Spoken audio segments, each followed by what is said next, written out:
You're listening to the Next Level Construction Management Podcast, celebrating unapologetic greatness, proudly promoting meritocracy, and daring to be different by design. Here's your host, Rob Crum, ready to take your construction management performance to the next level. Welcome to the Next Level Construction Management Podcast, taking your construction management performance to the next level.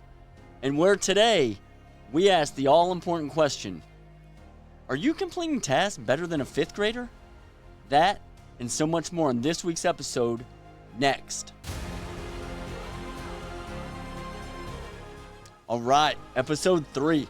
I am fired up for this episode, but I'm going to warn you, my patience for mediocrity on this topic is so low, and I'm not planning on holding back my true feelings. So there you go. I'm going to do my best to keep everything family friendly, but I am not making any promises. Producer Noah, what do you think? You think I'm going to be able to do it? PG? No? Yeah, you're probably right, but I'm going to try. All right, that being said, Super Bowl Sunday, and I am definitely ready to take the handoff from episode 2 and move the ball downfield as we go into more detail regarding some specific examples of what it is to complete tasks at that process level. We're going to start with an RFI, then transition to 2 different submittals. So, whether I can get all that into a single episode, or if I have to split it into a couple episodes, no matter what happens, we will get to it all one way or another. Now, the examples on this episode are going to be more construction specific, but the overall concepts being discussed are global to business in general and will apply to whatever business you're in. So, whether you're processing construction RFIs or working on cover sheets for your TPS reports, the concepts I'm going to be going over will translate. You see, we're putting the cover sheets on. Thank you, Lumberg. Okay, since we're going to be talking about RFIs, let's quickly review what RFI stands for. Request for information. Request. Quick question. What happens when you request something? Producer note, you request something? Hold that. And equally important, what is the end objective of requesting something? Keep those questions in mind. Actually, this was perfect timing. This morning, I'm sitting at the kitchen island eating my bowl of cereal, having my breakfast, and my son comes up to me and requests his bowl of cereal. So his objective, obviously, is to get a bowl of cereal, right? That's fair. But I'm busy. I'm eating my bowl of cereal. So I tell him, hey, let me finish eating my breakfast and I'll get it for you. Yeah, I'm probably going to have to wait till next year for that Dad of the Year award, right? So then what does he have to do after he requests it? Wait. But what if instead of just requesting and waiting, if before he asked, he went and got the cereal out of the pantry, got a bowl and spoon, and got the milk out of the refrigerator, and set it all on the countertop, and then requested that bowl of cereal. Now, that will require a little more effort on the front end from him, but just think about the psychology of doing it this way. Do you think I'm more inclined to stop what I'm doing and get up and make it for him? Of course I am. And besides, just making it easier for me, what is a second benefit to me of stopping and doing it quickly? Yes, as a dad, of course I want to teach him to take some initiative. So I would be reinforcing the behavior I want to see again. If his end objective is to get the bowl of cereal, which is the better approach to get this accomplished? Request it and wait, or tee it up and then request it. Keep this example in mind as we move forward. But, as always, before we get started, let me get the corporate disclaimer out of the way. The opinions expressed on this podcast are mine and mine alone and do not represent those of any current or former employers. Okay, time to burp the baby, give him his bath, and put him in his bassinet for a nap because we have a lot to get to, so let's go. Again, are you completing tasks better than a fifth grader? What the hell are you talking about, Rob? I'm a professional. I have a degree. I have 5, 10, 15 years of experience. How dare you ask such an insulting question? Well, here's why. When I see tasks completed at the procedural level, I genuinely think a fifth grader, yes, a fifth grader, produce a Noah. How old is a fifth grader? 10, 11? Yeah. Yes. 10, 11. So yes, a fifth grader with minimal training could complete tasks at that level. You're right. No. Yes, you are right. Child labor laws. Yeah, so obviously child labor laws, they're going to prevent me from applying the scientific method to this theory, but my oldest son, he's 8. He can read. He can write. He's learning to use the computer. And honestly, that is about the skill level needed to complete a lot of the tasks at the procedural level. So yeah, in 3 years, he'll be able to complete these tasks, no problem. This is why I'm trying to reset the dynamic for how to approach the completion of tasks. Now, granted, I will probably agree that the majority of the issue here is just blind ignorance. That's how I was taught situation. Fair enough. But now let's provide a fresh approach in a different way. Now, these two items are not mutually exclusive. Just because that's how you've been trained doesn't do anything to diminish my initial question. Are you completing tasks better than a fifth grader? Because honestly, here's the basic approach to completing RFIs I see most of the time. The office receives the RFI from the field, most likely an email from the subcontractor. Maybe the superintendent will send the PM or PE an email. Possibly, he'll just forward the email they received. And it will say something like this. Can you send this RFI? Here's the question. Or maybe they go the extra mile and send you a draft RFI. Here's what that usually looks like. They're going to open whatever program you use, highlight the question they received, paste it directly into the question section, then add a generic description or title, maybe put a potential solution, add the reviewer, send it over. The PM or PE receives this. They're going to forward it over to the reviewer to make sure to get that review clock going. Got to have that sense of urgency. And that is the level of professional detail you typically give RFIs. So again, I ask you, are you completing tasks better than a fifth grader? No, you are not. And hell, a fifth grader, because he's aware he's doing an adult thing, he'd probably care more about the level of completion. The fifth grader's going to be like, all right, am I doing this right? Are you sure it's right? Come on, double check it for me. But you, because you've been taught that way and want to manage with this misguided sense of urgency, you're like, all right, this is good. Go ahead and send it. Okay, now let's run that example back and look at each of those steps one by one, and we're even going to discuss a couple that typically get overlooked. So, what are the typical items that at a minimum should be included in the RFI? Date, due date, to, from, CC'd, drawing, reference, supplemental info, question, recommended solution, cost impact, ROM, and your schedule impact. All right, we're not going to go over all 10 of those items, but we're going to discuss the most important ones. So number one, let's start at the top, the date. Actually, hold that thought for now. Number one, RFI number. Deep breaths. No, I'm not joking. I've actually seen RFIs submitted without an RFI number. Seriously, let me just say this bluntly. This sucks. And if you're doing this, you suck and your level of work sucks. There is no nice way to put it. This is the unapologetically honest part of the show.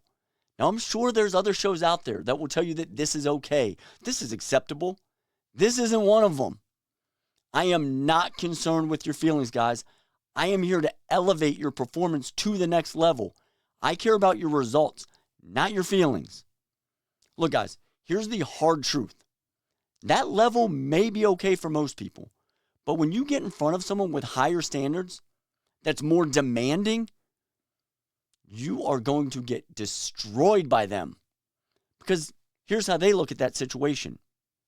Here's how I look at that situation. If you don't have the attention to detail, work ethic, whatever, to ensure the absolute most basic of information is correct, then how can I have confidence in anything you do? So, what happens? Everything you do gets critiqued to the nth degree. This what we're talking about today, this is elementary level stuff here, guys. The title of this episode is spot on. And if you can't meet or exceed standards at an elementary level, how is anyone going to take you seriously as a professional? Okay, back to the date. But wait, Mr. Rob, the date is the date, right? How could anyone get that wrong? Hell, it probably autofills. Maybe so, but it's going to autofill when you create the RFI, or you'll manually enter it when you create the RFI. So I'm going to play a little devil's advocate here. And although situations like this don't happen often, they do happen enough. And if you are making these errors a good portion of the time when they do occur, again, your suck factor is going to go through the roof. This show is about not sucking. Let the guy working in the office next to you suck. Let your competition suck. Committing these errors on even a moderately consistent basis, that is an unacceptable level of suck. So, here's what will happen. It's Monday afternoon, and you get a call from the field, and are told about an issue and asked to write an RFI. So, you draft the RFI, putting that Monday as the date. And you know that the design team is given 5 days to review, so you put next Monday as the due date. But as you're drafting it, you realize a photo's needed. So you call the superintendent, ask him for the photo. He says, hey, no problem. I'll get that right over to you probably in an hour or so. So at that point, you have the RFI done. All you need to do is attach the photo and email it out. So, understandably, you save a PDF of the RFI and you wait for the photo. But as typically happens in the field, and I've been out there enough, this is no knock on our superintendent friends here. Superintendent gets bombarded with questions from the field staff. Sending the photo slips his mind. He heads home for the day. You get in the next day. You wait a little bit, a couple hours. Then finally you call him and you ask for it. Superintendent apologizes, tells you what happens, told you what happened yesterday afternoon, sends it over to you around lunch. Then, as it typically happens, you get a couple phone calls, bunch of emails, you have a couple afternoon meetings, your afternoon gets away from you, and you go home without sending it. Now it's Wednesday. You get in and realize, oh shit, I never sent that out. So now, feeling rushed, wanting to make sure you get it out, you quickly take the photo, add it to the PDF you already saved, hit send.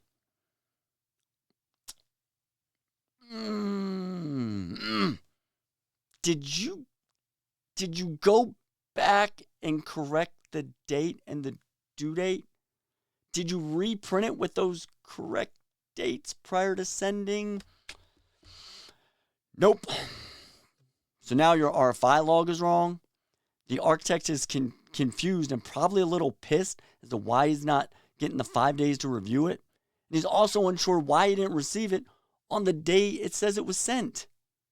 And even after these things get brought up to you and you explain what happened and apologize, noting it was an honest mistake, here's the end result. The level of confidence regarding your work greatly diminished. Again, if you can't do the basic things correct, like getting the dates right, how can you be trusted with the more important details? So that is how the date, and in this example, the due date, can be wrong. Simply stated, do better. Stop sucking. Speaking of the due date, that is next. Now, I'll either see this wrong, as I just described, so I'm not going to beat that dead horse, or I won't see one at all. Now, aside from the obvious way this gets missed, by not inserting the date in a place that says due date, the other way I have ran into this, no due date shown issue, was because the program being used, the program had a spot for the due date, and even if you entered it, when you went to print it to PDF, it did not carry that date forward. It would put it on the RFI log, but not on the actual RFI. So, small extra step I had to do. And honestly, it probably took no more than 2 minutes. I'd save a PDF of the RFI, then I'd make a copy of it. Then I'd go in and edit the copied version, and, do my edit PDF feature in Bluebeam. And where it said date, I'd change that to due date. And then I would change the numerical date to whatever the due date it needed to be was. Then I'd snippet that from the copied version, paste it to the actual RFI cover sheet, and then I'd just delete the copied version. Now, this was a little extra step, but what is the other option? Send the RFI without a due date? Well, that option sucks, and we don't do sucks. So spend the extra minute or two and do it right. Look, I don't care if you do it the way I just described or if you use a text box, whatever. Just make sure the RFI has a due date. Oh, okay. Still not convinced yet, huh? Okay. Think about it this way. Like I said, the RFI log would print that due date. But how often are you going over the RFI log? Once a week? Probably at your OEC meetings, right? Okay. So if that RFI is needed, if you really need a response, say 2 or 3 days, maybe not the week that's allotted, and let's even say the design team, as usually is the case, tells you that, hey, if you need an RFI earlier in the 5 days, just put the actual date you need it on the RFI, and we will do our best to get it to you. So if that RFI has no due date, is the reviewer going to know you need it quicker than normal? Is the reviewer going to know that? No, because there's no due date. Then what are you going to rely on? Oh, I put it also in the body of the email. Okay. Well, what if the reviewer forwarded that to someone else in their office? And what if that person, they got busy and forwarded it to a third person to answer?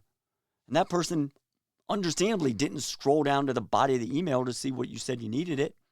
And oh yeah, it's not on the RFI. So guess what? You are going to get that response when you get that response. Garbage in, garbage out. And honestly, they probably thought it was less than critical to get back to you. What? Why would they think that? Because the RFI didn't have a due date. So how critical could it be? So the opposite of your intended goal was actually achieved.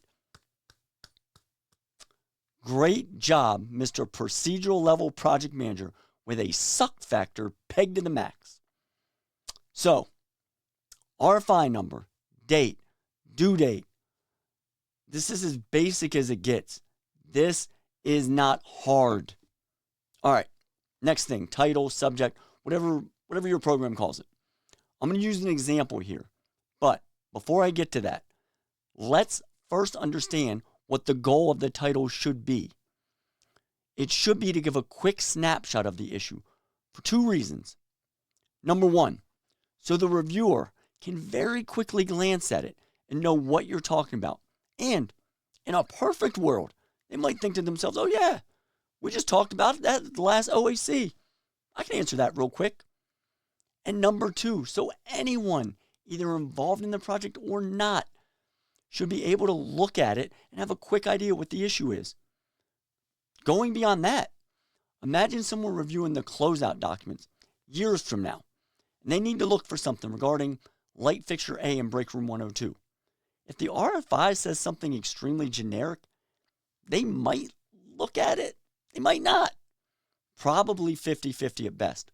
But if it says something more specific, which we're going to get to in a second, they almost certainly will. Again, snapshot of the issue. Okay, back to our example. Here we're going to say the actual issue is as I just alluded to, light fixture type A, the install location is in conflict with an existing to remain sprinkler pipe in break room 102. All right, now that we know what the basic issue is, this is what I've seen it listed for the subject for that issue. Break room ceiling.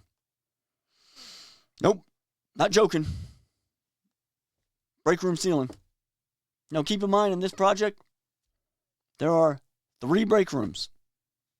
I mean, do I have to get producer Noah to get some kind of suck meter that pops up on the bottom of the screen here? Come on, guys. We have to do better than this. So if you're going to say break room, please clarify it's break room 102. I mean, I know this seems ridiculous, and I am sorry to harp on these simple items, but you would be amazed at how often this lack of specificity is used. Okay, back to break room ceiling. We've addressed the break room part. Now let's look at the ceiling. What about the ceiling you're looking for? Is it a question on the specification of the ceiling type? Are you unsure whether it's drywall, ACT? Is there some confusion there? Is clarification needed on what the exact material spec is? Is there a question on the ceiling height? What about the ceiling? Is there a layout issue, conflict, a spec or material clarification, install height location question? Oh, okay. Thank you. So it's a conflict. All right, we're getting somewhere. We're up to break room 102 ceiling conflict. All right, we're getting there, but what is the conflict? Is it with the lights, the diffuser, sprinkler location, fire alarm? Kind of see where I'm going here, guys? Again, quick snapshot.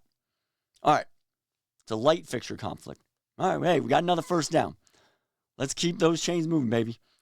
But again, as I mentioned, just like there are 3 break rooms on the job, there are 3 light fixtures in this break room. So, what is the conflict?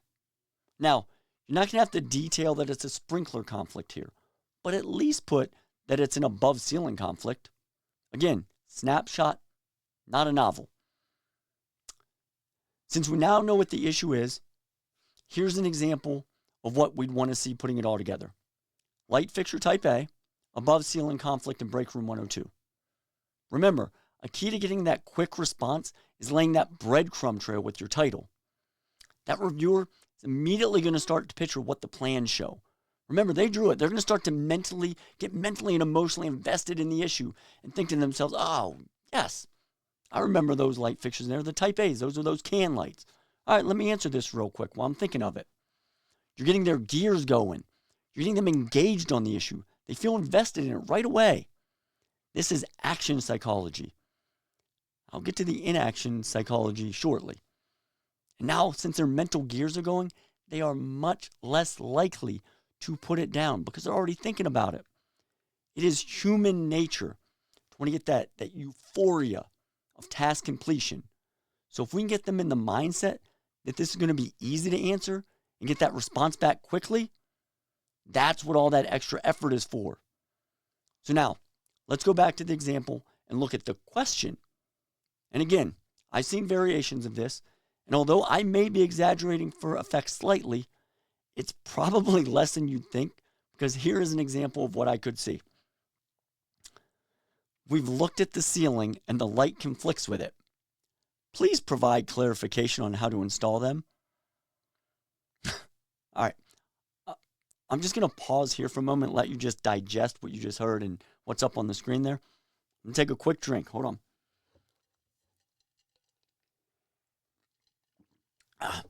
Thank you. All right. We looked above the ceiling and the light conflicts with it. Please provide clarification on how to install them. Okay. Real quick, let me put a general disclaimer out here.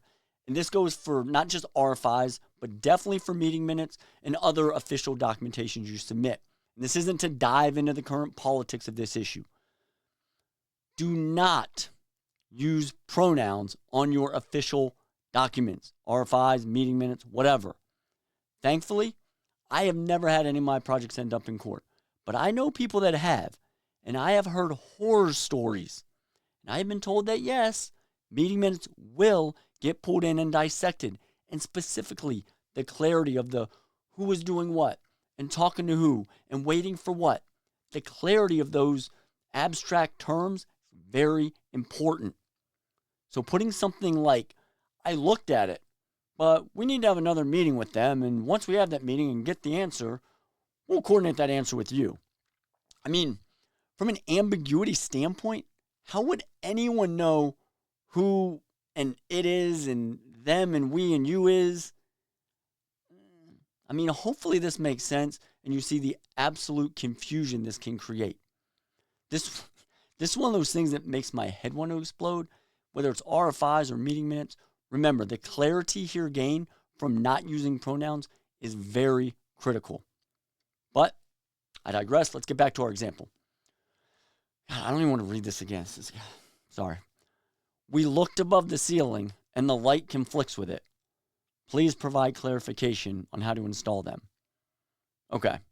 I can probably tell that this was a copy and paste from something that the subcontractor sent, and it probably references a conversation that the sub and the superintendent had on site. But that doesn't mean that language should be carried forward in the official RFI. This language kind of reminds me, it's like starting the story in the middle of a book. Because if you know the electrician talked to the superintendent and said, hey, we think that light fixture, it might have a conflict with that sprinkler pipe. We're going to poke our head up tomorrow. We're going to take a few measurements. We'll send you an RFI. Well, that's great information if you know the conversation occurred, if you know the backstory.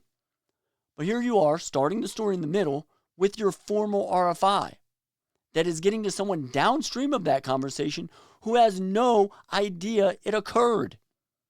What is the reviewer thinking to themselves when they read this question? Who looked? Who's we? The GC, the sub, someone else?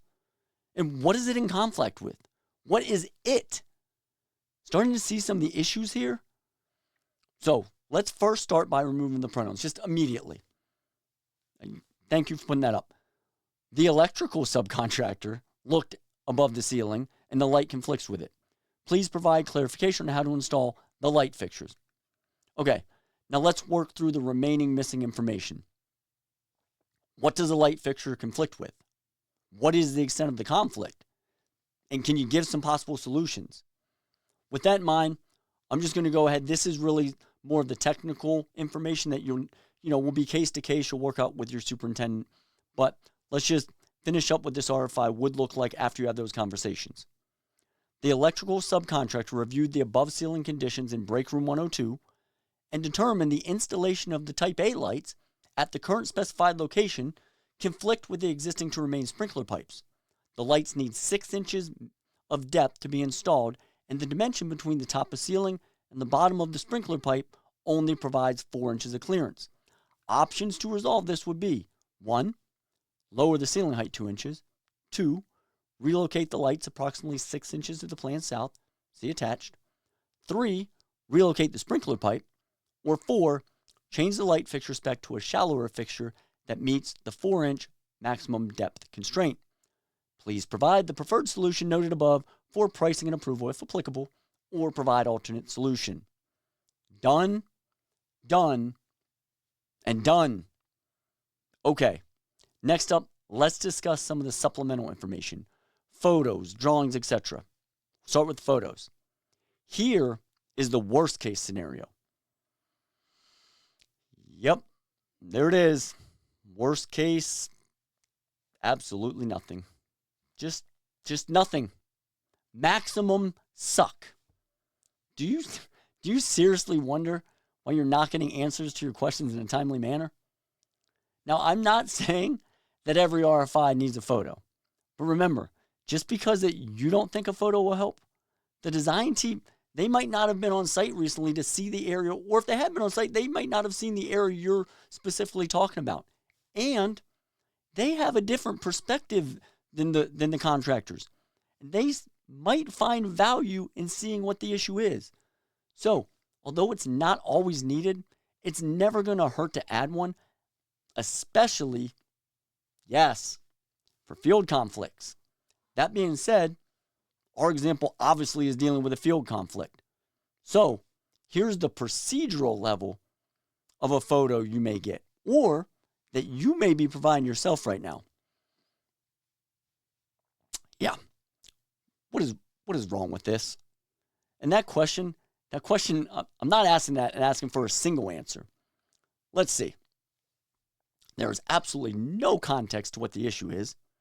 There are no markups noting what the issue is, nor are there any markups noting a possible solution. It's just a zoomed in photo of the general area. This is an example of what I'm calling accidental management.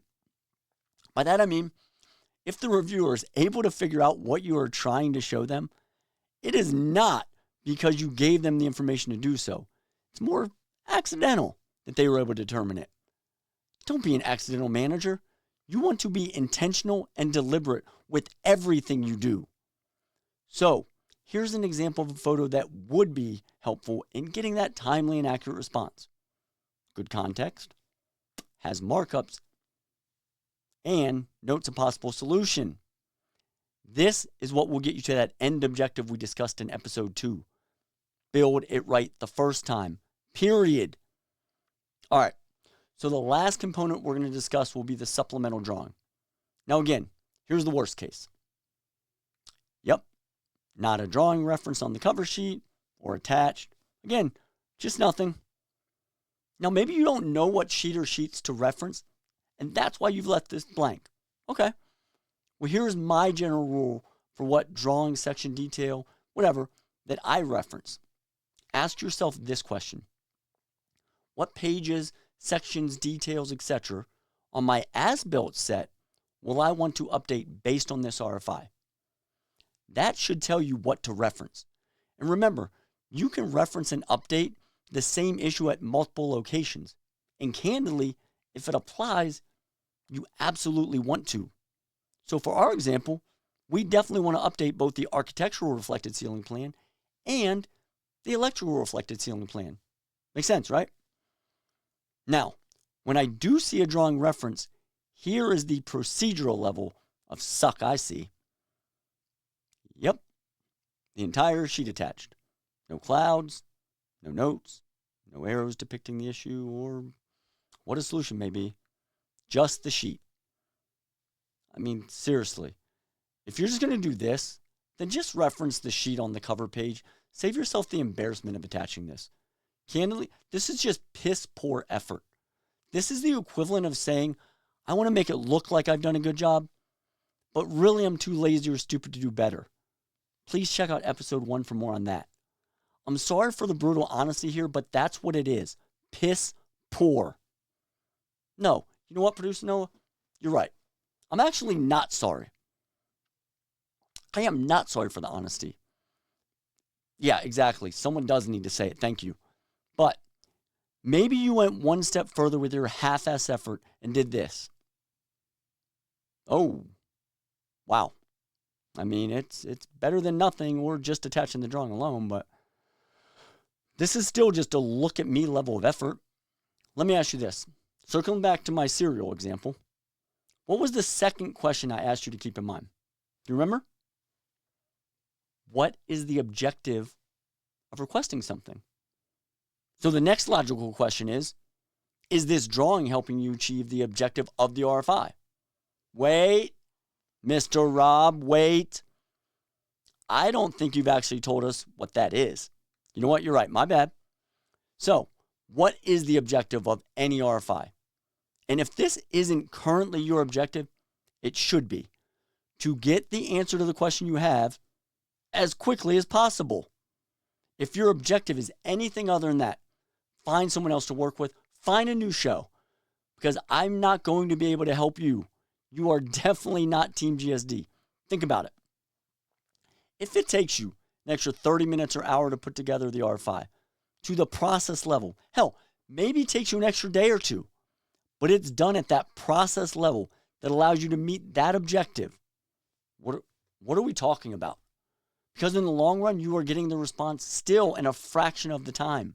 So that additional time spent is an incredible investment. Just rushing to get it out, law of counterintuitiveness, I can almost guarantee it will actually delay the time to get the response. rushing to get it out just to get that review clock going. That's what people who are worried, that's what people do that are worried about being right. It's their fault people.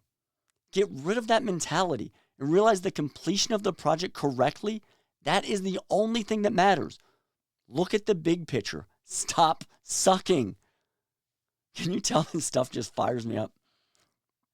All right. So, what should the attached drawing look like that will actually get you to that end objective? How about this? Clouds the issue, it shows the conflict, and provides recommended solutions.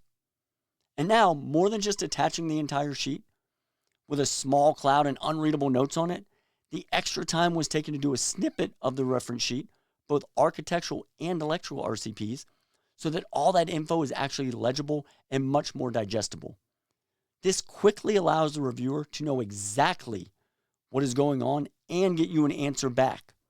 This is process level management. This is next level management.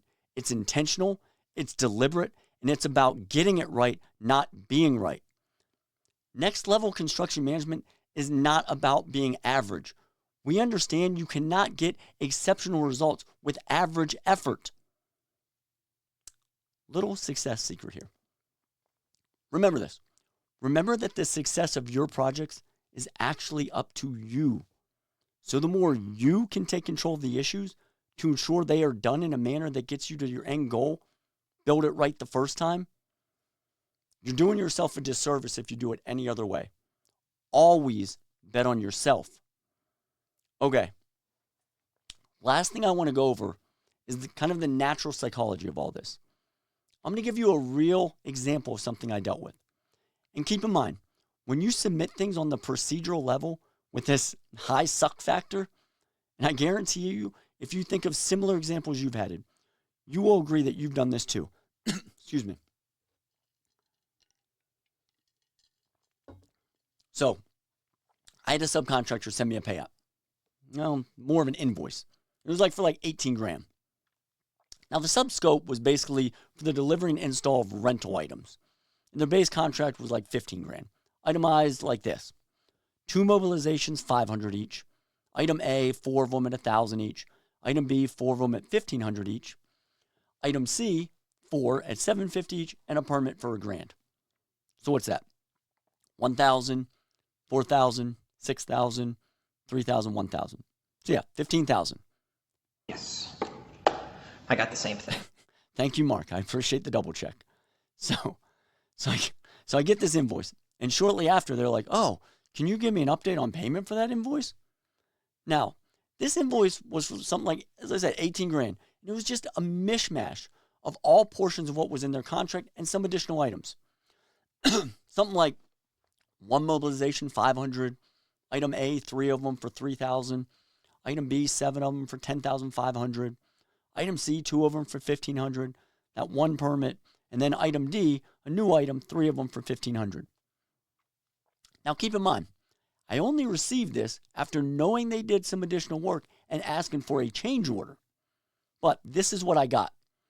And I obviously knew that at least some of this was contract work, but there was absolutely no dissemination on their invoice of what was contract, what was added. It was all just kind of listed for me to figure out on my own. So I asked them, I said, "Hey, can you send me an AIA pay app for this?" And they're like, "Well, we don't really do that. Can you just figure it out?" I mean, sure. But this is where the psychology lesson comes in. What do you think happened every single time I went to do this for them? I'd open it, I'd cringe, and realizing it was going to take me at least an hour, and knowing I didn't have that hour, close it for another day. This went on for probably 2-3 weeks, maybe a month, because I had to go take one of my Excel AIAs, make them a schedule of values from their proposal, look like this, and then I had to input the info from their invoice like this. So, because they didn't want to take the time on the front end to do their job correctly and give me the accurate information so I could process it in a timely manner, because it was all put on me to do for them, this invoice and the associated change order, they didn't get processed for the pay period it was submitted. Sub had to wait to get paid. Remember, the psychology I had every time I opened this invoice and realized I had to dissect it 6 ways to Sunday and do it for them. knowing the time it would take. So I just close it, come back to it. Then in a couple of days, same thing again. Garbage in, garbage out. Well, the same psychology is true for that RFI that was sent that says break room sealing and put together at that procedural level. Every time the reviewer opens it, they are going to cringe, realize the amount of time the amount of time and effort they have to take to figure it out. And then, again, not realizing they don't have that amount of time, they're going to close it, come back to it in a couple days. Garbage in, garbage out.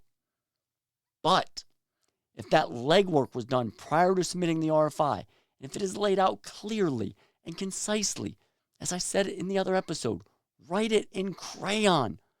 Put it on a silver platter for them. Make it so it should take no more than 5, 10, 15 minutes to respond. From my experience, when it is set up like that and sent to them correctly at the process level, it almost always comes back quickly and with a response that keeps the job on the schedule, which allows you to meet the overall end objective. Yes, build it right the first time, period. Okay. Thanks everyone for your continued support. Please send any questions, comments, feedback to comments.nextlevelmanagement@gmail.com. Also, you can find Next Level Construction Management with Rob Crum on Facebook, LinkedIn, Instagram, and Twitter. Please find the show, give us a follow. Remember that all the episodes are now up on YouTube, Rumble, and now Spotify. I'm going to be adding short clips soon, as well as continuing to add the show on additional platforms. If you could do me a small favor, I know it takes a minute, but if you could just create an account on these platforms and subscribe, I would really appreciate it. This will let you know when the new shows come out and also help the show become more visible on these platforms for other people. And as always, if you could, please share or repost the videos or reels. This really helps spread the message and will help the show grow. Thanks. I will talk to everyone next time, where I will finally go on that date with the lighting submitter Sheila. And we're going to try to do a back-to-back date, time permitting, with the appliance submittal Renee.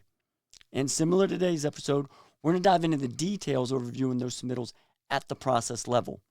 All right, everyone. Thanks.